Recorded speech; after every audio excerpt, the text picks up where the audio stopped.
The HOA cop had a gun pointed straight at my chest, barking about non-compliance over a 6 landscaping fine. I didn't flinch. I didn't beg. I just whistled once, sharp and low, and from behind the gate, 90 pounds of muscle and judgment came sprinting. My professionally trained legal guard dog moved like a missile, silent, focused, and lawfully deadly. They thought this was intimidation. But the second he lunged, they found out what enforcement really looks like. Tell me something. What happens when the people who abuse power meet something more loyal, more trained, and far more dangerous? It started with a slip of paper duct taped to my mailbox. No envelope, no postage. Just the kind of low-effort bureaucratic threat that reeks of HOA entitlement and self-importance. Notice of fine. 6 lawn edge encroachment. Violation code 3.4C. I stared at it for a long time. $6. Not 60. Not 600. 6. For what they claimed was a 1/4 inch of grass overlapping the sidewalk that wraps around my corner lot. I measured it. It was maybe an inch. Tops. Nothing that couldn't be fixed with a single pass of the trimmer. But it wasn't about the grass. Not really. It was about the principle. About control. About some small person in a too big vest pretending they mattered more than the Constitution. And unfortunately for them, I don't bend to pretend authority. The next day, I walked into the HOA's so-called compliance office, a trailer parked crookedly near the tennis courts, and asked to speak with someone rational. Instead, I got Brent, beige polo, aviators, little earpiece like he was waiting for a hostage negotiator to talk him down from the HOA's moral high ground. He stood beside a folding table stacked with faded violation slips, arms crossed like he was posing for a low-budget action figure line. HOA Patrol, the Enforcer Edition. I introduced myself politely, asked for clarification, and explained that I'd already trimmed the grass that morning. Brent didn't blink. Sir, the fine still applies. Compliance is based on observed condition at time of patrol. Observed condition, I repeated. You're fining me based on a visual drive-by? Photographic evidence, he corrected, pulling up a grainy printout of my lawn taken from what looked like inside a moving vehicle. This was recorded Tuesday morning at 4 a.m. Before sunrise, I noted. How'd you even see the edge of my lawn in that lighting? Sir, he said, using that tone that fake authority figures adopt when they're about to start a fight with a clipboard. Are you refusing to comply with HOA code enforcement? That was the moment I knew this wasn't going to be about a fine. It was about power, real or imagined. I told Brent I wouldn't be paying $6 on principle and that if the HOA wanted to take me to court over a blade of grass, they could send me a summons. His jaw twitched like he wasn't used to being challenged. That night, I came home to find a second notice on my porch, this one in bold red lettering. Non-compliance escalation warning. 3 more citations were attached. One claimed my garbage bins were left visible for more than 10 minutes post-pickup. Another alleged that a leaf had drifted from my tree into the neighbor's yard.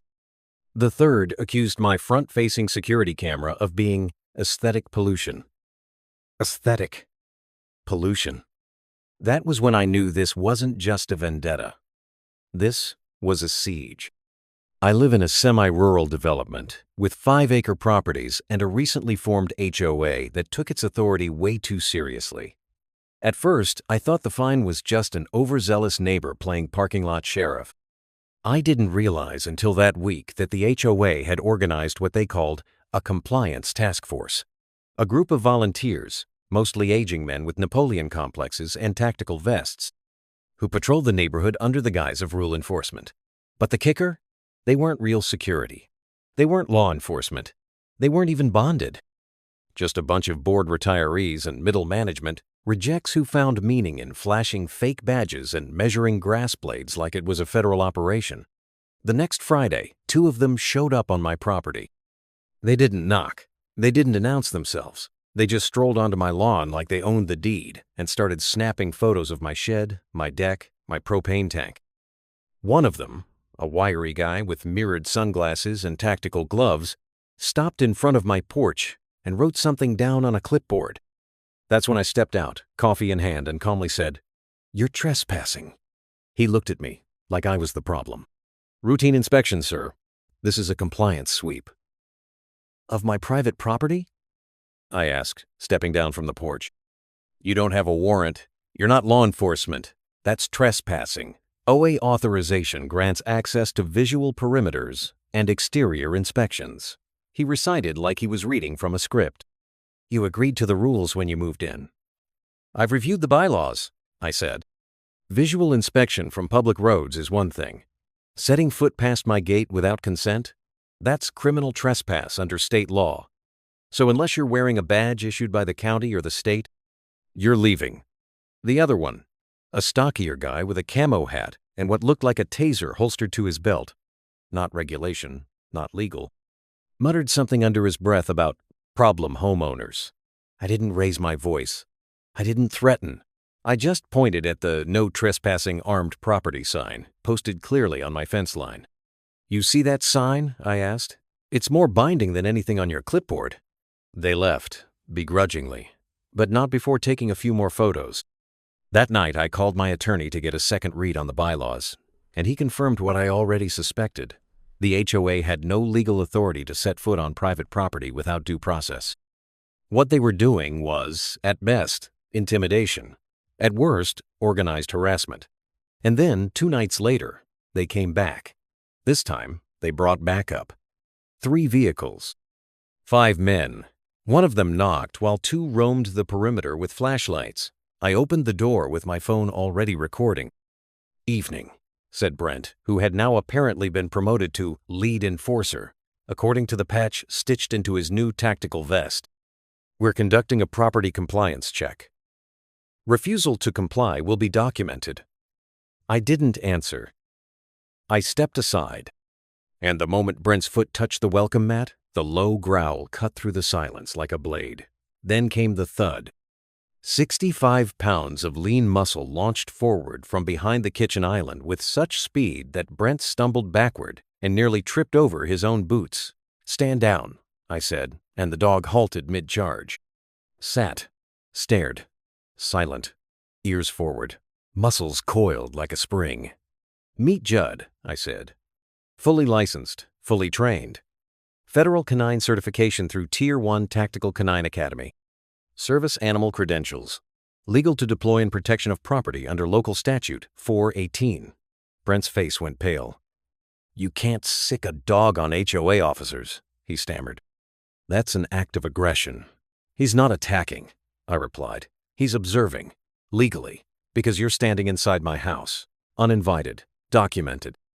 And unless you're here with a legal warrant signed by a judge, I suggest you walk back to the sidewalk and don't come back without a lawyer." Brent's team scattered quicker than I thought possible. Judd never moved, never barked, just stared down every man on that so-called task force like they were meat wrapped in misdemeanor. Later that night, I gave him a chunk of steak and a well-earned head scratch. In all the years I'd lived in that house, I never once had to deploy Judd like that. But I trained him for a reason. Not for offense, not for show. But because if you're going to defend your home, your family, and your dignity, you need something stronger than threats and flyers. You need loyalty, precision, control. I trusted Judd more than I trusted the HOA, the police, or anyone pretending to wear authority like a costume. And now, they knew it too. The next morning, my mailbox had a new notice.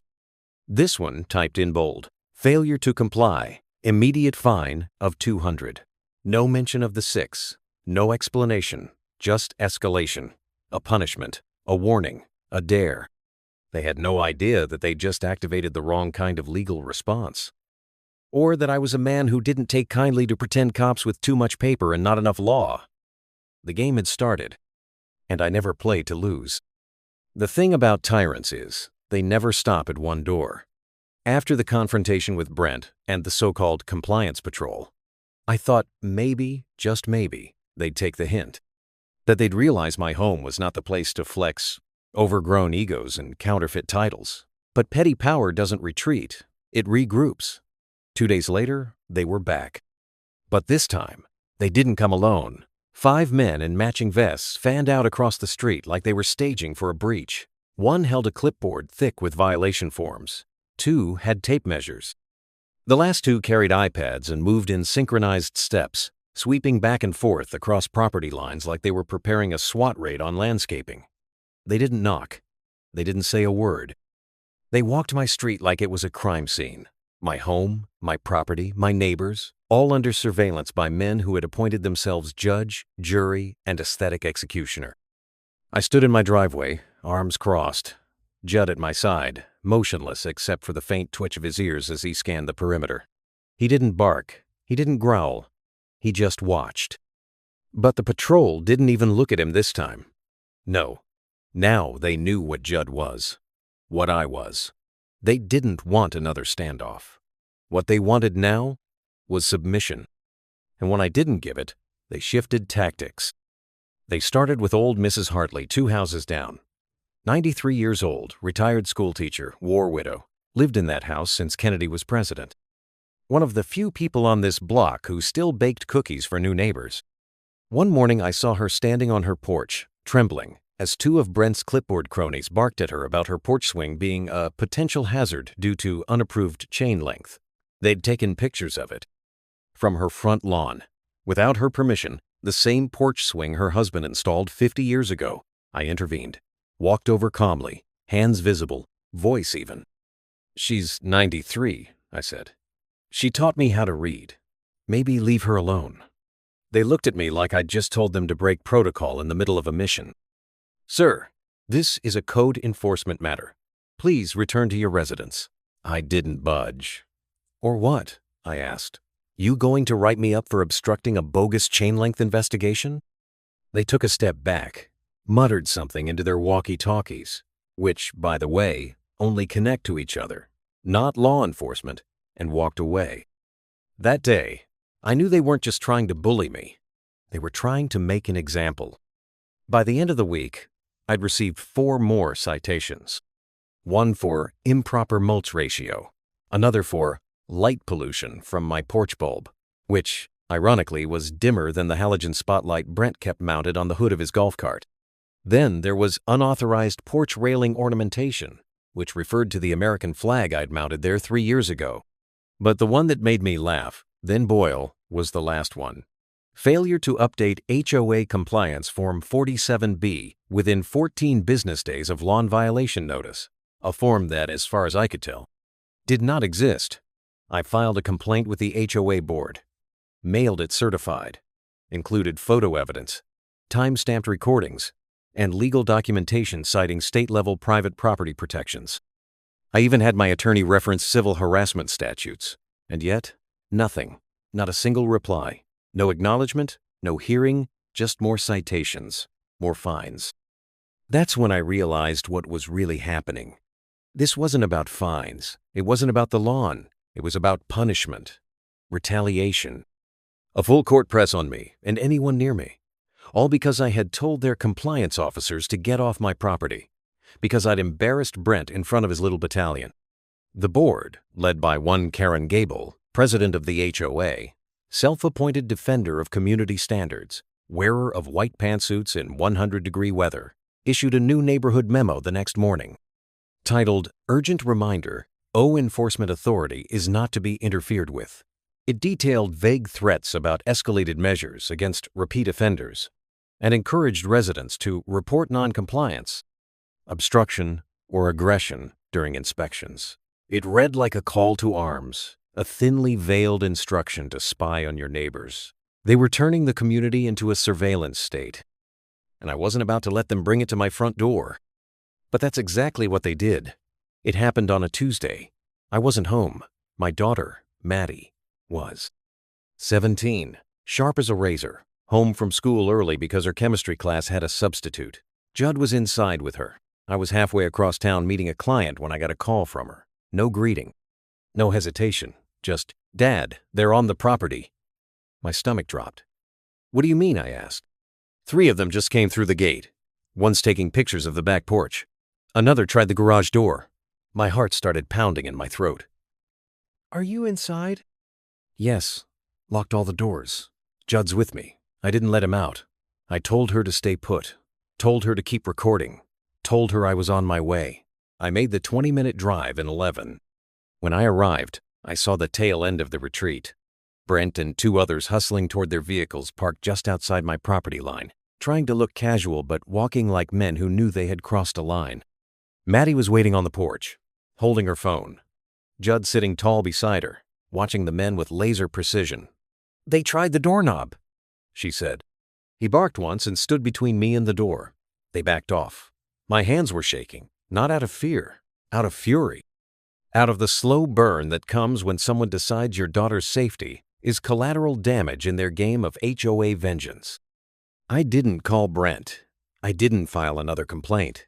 This time, I started a new folder, a physical binder, titled in bold, Civil, Criminal Incursions, HOA, 2024. I printed out every violation, every photograph, every recorded video. I timestamped them. I included witness notes. Maddie's statement. I installed 6 cameras, 2 overt, 4 covert. 1 faced the front gate. 1 faced the rear tree line. The rest covered blind angles, windows, driveways, even the mailbox. I upgraded my Wi-Fi, upgraded my locks, upgraded Judd's outdoor patrol perimeter with a new motion alert system synced to my phone. I wasn't just securing my property. I was building a case, not for the HOA, for a judge. Because this wasn't governance, it was harassment, psychological warfare wrapped in clipboards and jargon. And I was done playing defense. That weekend, I caught them again. On camera, stopping in front of my house. A different team this time. New faces. They didn't enter the gate, but they stood there, filming, taking notes. One of them, woman in her late 40s, short blonde bob, Karen's signature hairstyle, held up her phone and snapped a photo of my license plate. Another aimed a camcorder at my upper story windows. For lawn compliance, I uploaded the footage, emailed it to my lawyer, filed a police report. The officer at the station, to his credit, didn't laugh. He'd heard of this HOA. Said I wasn't the first. Said the county had received complaints for months, but nothing had stuck. Yet, they're smart, he said. They never step hard enough to trigger the threshold. Always soft pressure. Always deniable. I nodded. Not anymore, I replied. Because what they didn't know was this. I wasn't just some stubborn homeowner refusing to trim his lawn. I was a former civil investigator for a federal sub-agency. And when people abuse authority, I don't write angry emails. I write case files. Ironclad. Chronological. Courtroom ready. The next day, I had a sign made, mounted it on my fence in full view of the street. Notice: premises under 24, 7 video surveillance. HOA compliance officers prohibited from entry without legal warrant. Trespassers will be prosecuted. I watched them read it from their patrol golf cart the next afternoon. Brent's lips moved as he read it aloud. One of his goons leaned over and said something. Brent scowled. They drove off. They'd be back. I knew that. But next time, they'd be stepping into a perimeter mapped out, monitored, and legally fortified. They wanted war over $6. I was preparing the terms of their surrender. It happened on a Monday. A clear sky, no wind, no warning. I was halfway through cleaning the gutters, just a ladder and a pair of gloves between me and an average morning, when I heard the crunch of tires on gravel, slow, deliberate, louder than it should have been. I looked down from the roofline and saw a matte black SUV parked halfway into my driveway, not even angled like someone coming to talk. It was parked like a blockade. The doors opened in sync. 2 men stepped out. One I recognized instantly. Brent. But not the same clipboard-toting Brent from 2 weeks ago. This Brent was armored up, full tactical vest with HOA enforcement stitched across the chest in white block letters, mirrored shades, thigh holster clearly visible, and a radio earpiece that wasn't connected to any real authority. The other guy was new, bigger, bulkier. A neck like a brick wall, tattooed arms, long-sleeved black shirt with the sleeves rolled up just enough to let you know he had something to prove. They both walked toward my front porch like they'd just gotten off a briefing call with a SWAT team. Judd was already pacing behind the front door. I could hear the steady click of his claws against the floorboards. Controlled tension. No barking. Just awareness. Brent's voice rang out across the lawn like he was addressing a hostile crowd. Mr. Keller, we need to speak with you about continued violations and the HOA's pending enforcement actions. I climbed down the ladder slowly, not rushing, not reacting. What violations? I asked, wiping sweat from my brow as I reached the ground. The fabricated ones or the ones you invent on site? Brent didn't flinch.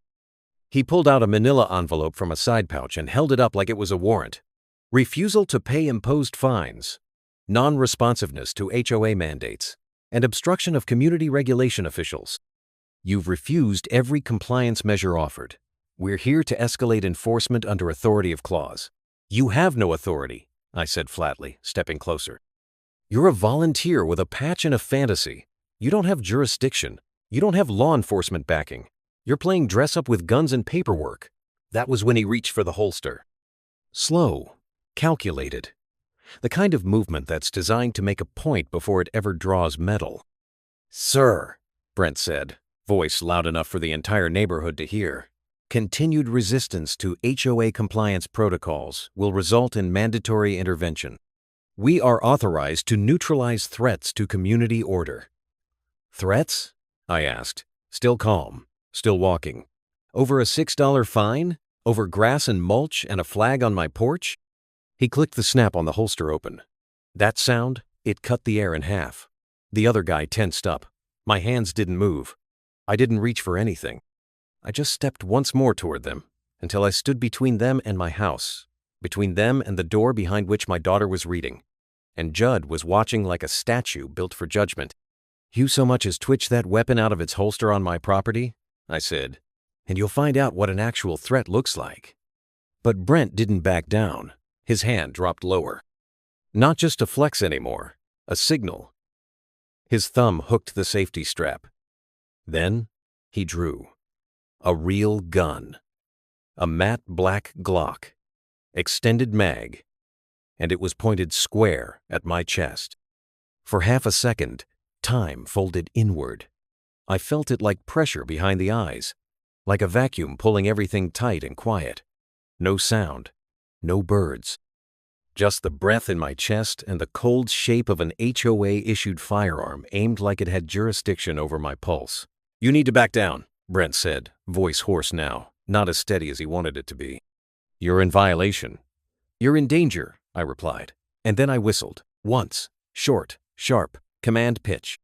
The sound hadn't even finished echoing when Judd came flying out of the front door like a bolt, loosed from Olympus. He didn't bark. He didn't growl. He didn't make a sound. Just pure, trained movement, a blur of muscle and momentum that stopped just short of Brent's hip. Teeth bared, tail stiff, head low and locked onto the soft spot beneath the man's arm. Brent staggered, gun hand twitching. The second guy reached for something, but Judd pivoted instantly, teeth clicking together in warning. One wrong move and I wouldn't have had to lift a single finger. Don't test him, I said.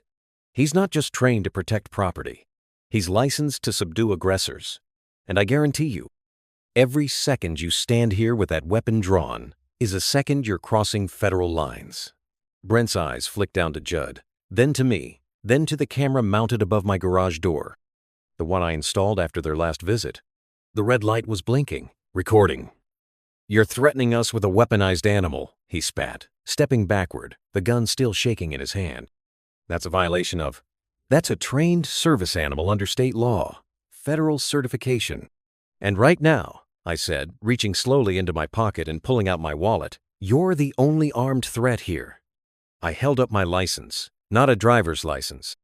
A concealed carry permit and a handler license for Tier 1 Tactical Canine, both laminated, both current, both issued by agencies that actually matter. Put the gun down, I said. Brent's hands were shaking now. The second guy looked ready to bolt. Judd took one step forward, slow, silent. Teeth still bared but jaw tight, restraint incarnate. Last warning, I said, voice low. I don't need to call the cops. I'll just email the footage. And you'll be on the evening news with a headline that reads, HOA cop pulls gun over 6 fine gets checked by a dog. Brent lowered the weapon. Slowly, hands trembling as he reholstered it with a clumsy, shame-soaked motion. Judd didn't move until I gave the release command. "Back," I said. He obeyed, circling behind me, never taking his eyes off the men. The second guy was already halfway to the SUV. Brent stood frozen for another beat before backing away, his chest heaving, his pride bleeding out with every step. "You'll hear about this," he muttered. "Yeah," I said. "So will your insurance. So will the board. So will my attorney. And so will the cops. Because brandishing a weapon on private property without cause is a felony in this state. I suggest you Google that before your next community power trip." They left in a hurry, tires spinning, gravel spitting against the pavement like a final insult. I stood there a moment longer, heart hammering in my ears, the weight of Judd's presence grounding me like rebar sunk into concrete. Then I turned to the camera, pulled the footage, copied it to 3 drives, uploaded it to the cloud, sent a copy to my lawyer with a single line. They drew a gun. I didn't blink. That night, I sat on the porch with a whiskey in hand, and Judd curled beside my boots. My daughter came out, eyes wide. "You okay, Dad?" she asked. I nodded. "Judd was faster than me," I said. She smiled, knelt down beside him, scratched his ears. "He always is." But the look in her eyes wasn't relief. It was awareness. It was the realization that this wasn't about lawns or letters anymore. It was about power and lines. And what happens when the wrong people mistake silence for weakness? That footage would be my evidence. That confrontation would be their undoing. And Judd, he wouldn't just be my guard dog. He'd be my witness, my deterrent, my justice. The sun hadn't even set before the fallout began. I hadn't expected things to move that fast, but I suppose when someone draws a gun in broad daylight in the middle of a quiet, well-off neighborhood, especially over a 6 landscaping fine, reality crashes down quick. By nightfall, the footage had already been duplicated, cataloged, encrypted, and uploaded to multiple legal directories I kept as part of my old investigator habits. I sent a copy to my attorney with a formal timestamp, another to a local law enforcement contact who owed me a favor, and one more to a digital press contact I'd known since I blew the whistle on a city zoning corruption ring 6 years ago. This wasn't about escalation anymore. This was exposure. Brent had crossed a boundary not even he understood, and I wasn't going to rely on the HOA's hollow grievance process to hold him accountable. I was going over their heads, over their fences, over their little handbook of fines and fake laws. What they didn't know is that I was perfectly comfortable operating in bureaucratic warfare, and I just reloaded. First, I called a meeting with my attorney, Mitchell Rhodes, a lean, aging veteran of property rights law with a beard that looked like it had been trained by courtroom cross-examinations. He watched the footage twice, once in silence, then again taking notes. When it ended, he didn't say anything for a moment.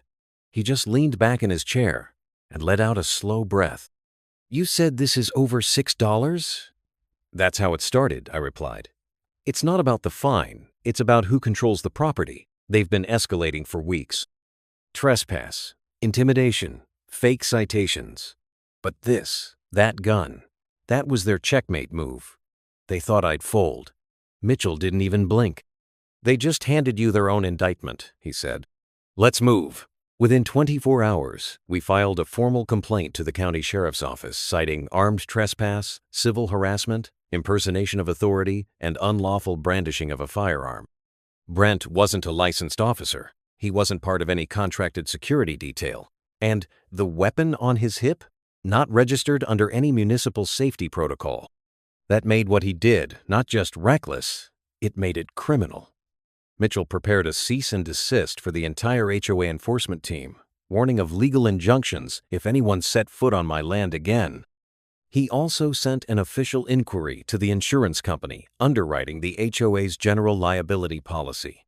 If Brent's actions voided their coverage, and they absolutely did, they were about to lose a lot more than face. The first shockwave hit on Wednesday, 2 days after the incident. A digital news outlet, small but respected, ran a piece titled "Neighborhood Tyranny? HOA Enforcer Pulls Gun Over 6 Fine." They included the footage, no voiceover, just the raw cut. Me. Brent. The gun. Judd. The moment his hand twitched on the trigger, then stopped dead, as a blur of trained canine fury materialized beside him. Within 6 hours, the article had gone viral in homeowner groups across the country. Forums lit up. Comments exploded. Retired cops weighed in. "That's not enforcement," one wrote. "That's armed intimidation. He's lucky the homeowner kept it civil." Another thread debated the legality of HOA patrols, with dozens chiming in about their own horror stories. HOA Watch reposted it. Civil Liberty Daily picked it up next. That night, I sat on my porch with Judd beside me and watched the storm build. My daughter came out, holding her phone. "Dad, you're trending." "Good," I said. "It's time people know how deep this rabbit hole goes." The next morning, Karen Gable, the bleach-blonde emperor behind the HOA throne, called for an emergency board meeting. The notice was sent through official email, but I already knew it would be a circus. I didn't attend. I didn't need to. Because 2 members of the board had already reached out to me privately, distancing themselves from Brent's actions and asking off the record if they could see the raw footage for themselves. I sent it. Within an hour, one of them resigned. The other filed a motion to dissolve the enforcement unit altogether, citing risk to residents and loss of community trust. The motion failed, of course. Karen still held the swing votes, but the crack was there. The mask had slipped. What none of them realized is that I wasn't finished. I had been documenting everything. The patrols, the citations, the illegal entries. I'd built a paper fortress tall enough to bury them in their own lies. I dug into Brent's background. No military record, no law enforcement certification.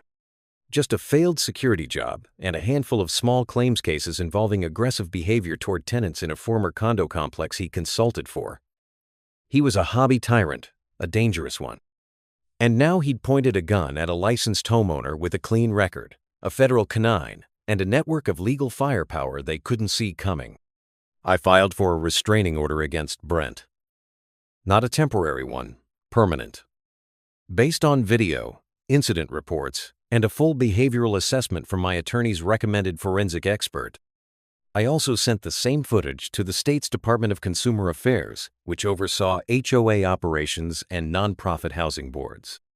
Meanwhile, the insurance underwriter for the HOA sent a letter to the board requesting an emergency audit. Brent's actions triggered a liability review that could cost them their policy. Karen tried to spin the situation. She issued a community bulletin titled Misinformation and Media Distortion, claiming the incident was being taken out of context and that the enforcement officer in question had felt threatened during a routine compliance visit. I responded publicly. My statement was clear. The footage speaks for itself. A weapon was drawn on my property. I didn't feel threatened. I was threatened. A week later, the county sheriff's department launched a formal investigation. Brent was served at his home, where he tried to deflect and downplay, but the footage didn't lie. The investigators didn't care about his community safety talk. They cared about what they saw. An unlicensed man with a sidearm stepping onto private property and pulling a weapon over a 6 fine. I learned later, he claimed, Judd lunged first. That lie fell apart when investigators reviewed the audio. The command whistle didn't come until after the gun was already raised. I wasn't done. I filed a civil suit for emotional distress, unauthorized armed entry, and threat of force under false authority. We added the HOA as a co-defendant for empowering Brent and failing to vet his position. The media coverage intensified. The clip ran on local TV news that Friday with a legal analyst breaking down Brent's behavior as a textbook case of unlawful intimidation bordering on felony brandishing. Neighbors began speaking out. A widow named Carol, 3 houses down, came to my door in tears, saying Brent had once threatened to have her fined for invisible mold on her siding unless she submitted to a backyard inspection. A veteran named Don said Brent warned him he'd be cited for military paraphernalia after seeing a Marine Corps flag on his porch. The house of cards was tilting. Karen doubled down, but she was unraveling. She sent out aggressive messages in the community Facebook group, warning residents not to engage with defamatory actors and suggesting I was provoking violence. Her tone shifted from smug to paranoid. She started attending inspections personally, trying to project authority, but the trust was gone. I'd shattered the illusion.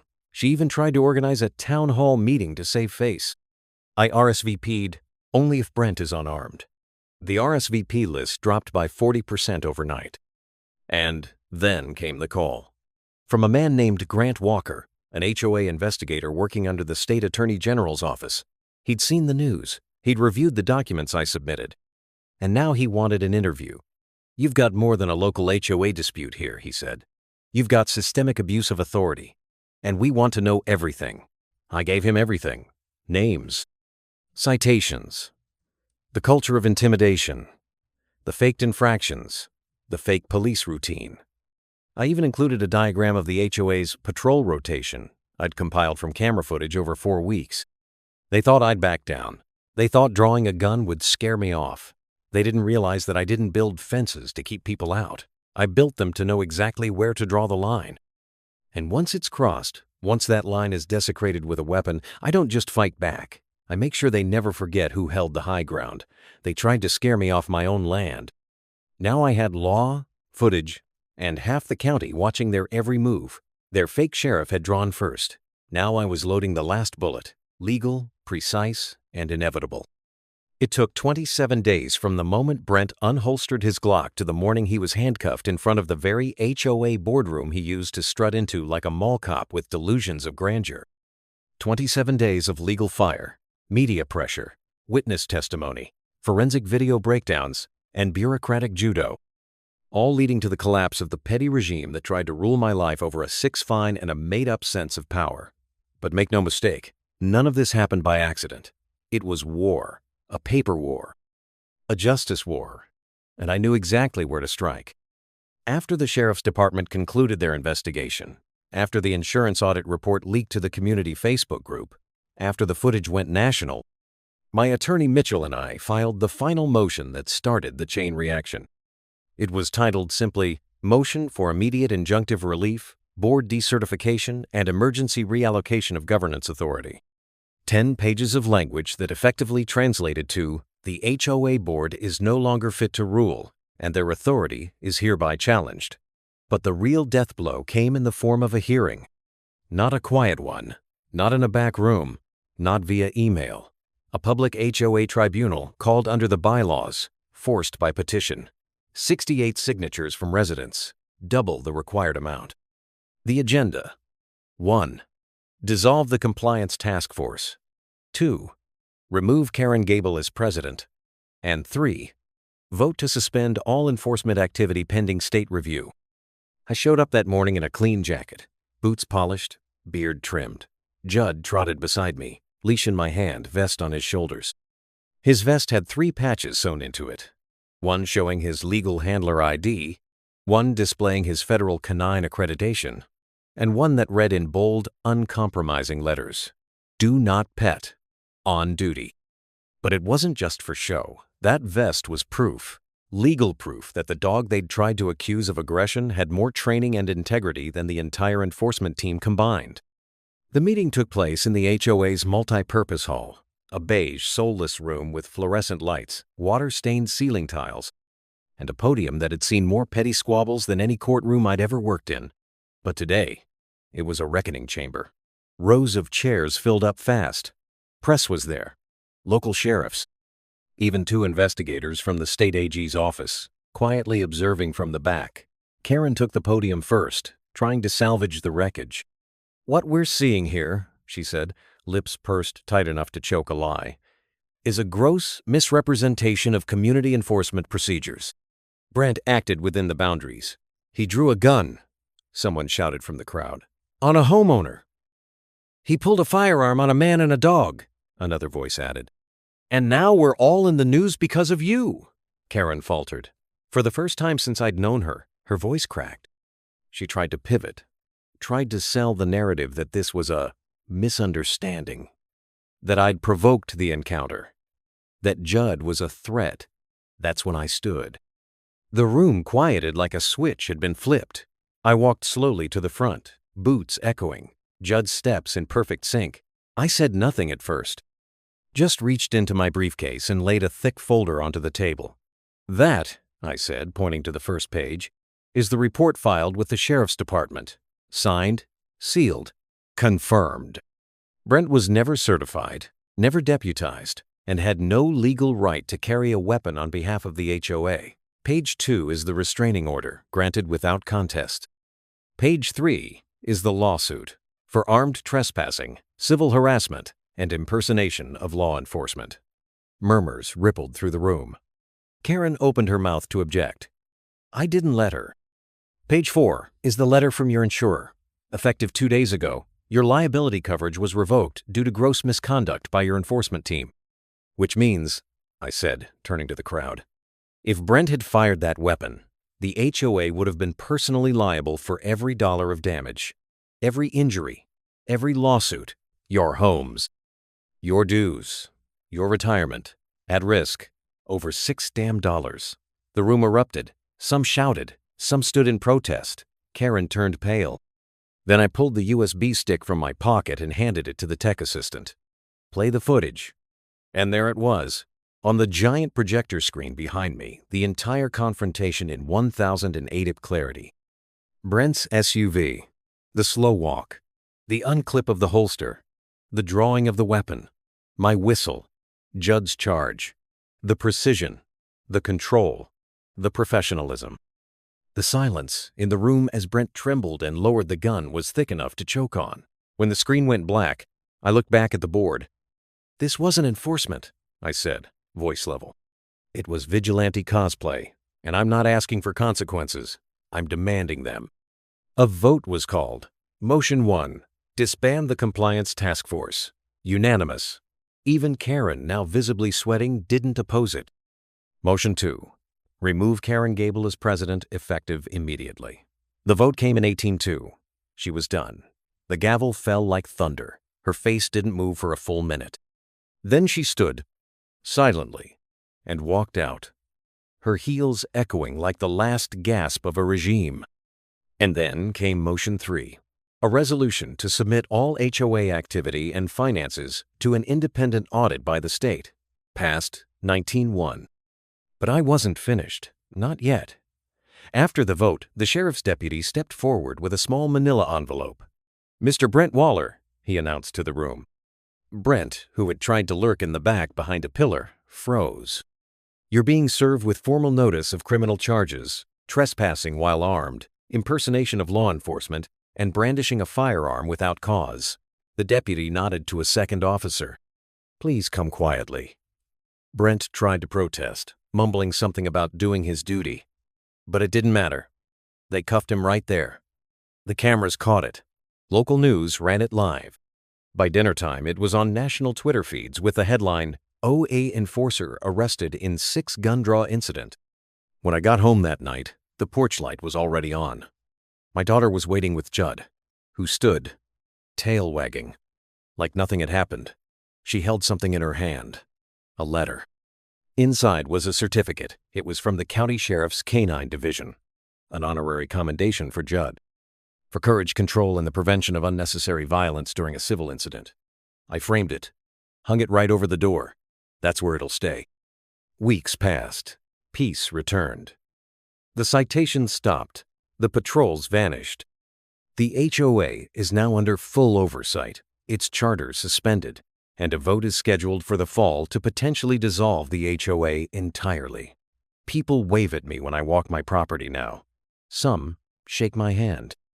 Others bring dog treats. But no one, not one person, questions where I stand or who I stand with. Every morning, I sip coffee on the porch. Judd lies at my feet, head on his paws, eyes scanning the quiet street not for threats, but for peace. He knows the difference now. So do I. We didn't just defend our home. We redefined the rules. Some men raise walls, others raise their voice. But the ones who raise justice, they don't have to shout. They just stand, steady, knowing the law is sharper when carried in silence. And if anyone ever forgets that, I've got the footage. I've got the scars. And I've got Judd. And we're not afraid of $6 wars anymore.